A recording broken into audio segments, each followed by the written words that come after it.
Hello, welcome to this, the 11th in our series, The Mystic Bible.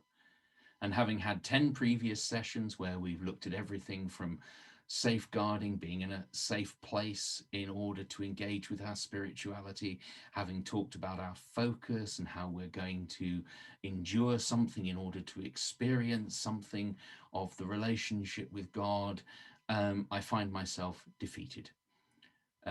The image for tonight, I don't know which Bible story it's from.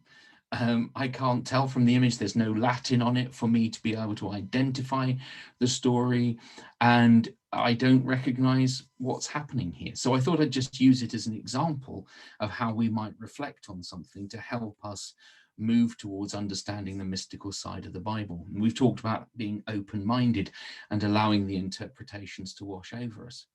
And let's face it, in this day and age, sitting next to your computer waiting for the next Zoom call is potentially one of the safer places that we know. And it may not work for you, but for tonight, this is my safe space. What am I reflecting on? Well, this is a character that could even be a funny image. It could be a humorous image.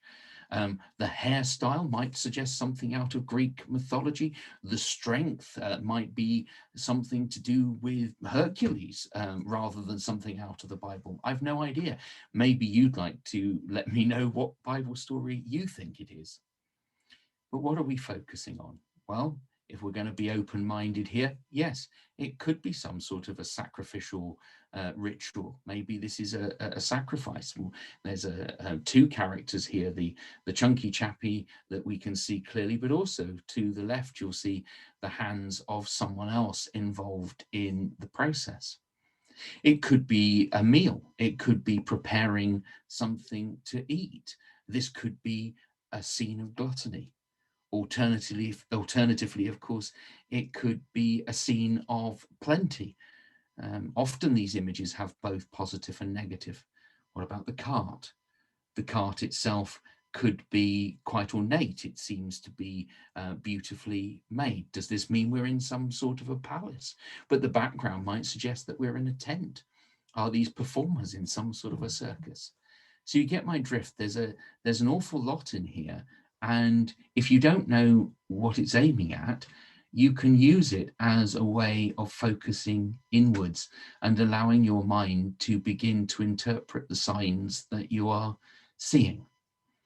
So for tonight, with very little information to go on, how does this picture make you feel? What do you experience when you see it? Do you find any empathy for the character? Are you disgusted by what they're doing? Is there anything about this image which tells you something specific about your own reaction to it? Are we looking for something cerebral or are we looking for something funny? Don't think too hard. I'm just going to put the music back on and listen to it for a couple of minutes, and hopefully you'll get something from it. Obviously, had you got the time to do so, take a bit longer. That's all I'm going to say tonight. Thank you for joining me, and hopefully see you tomorrow.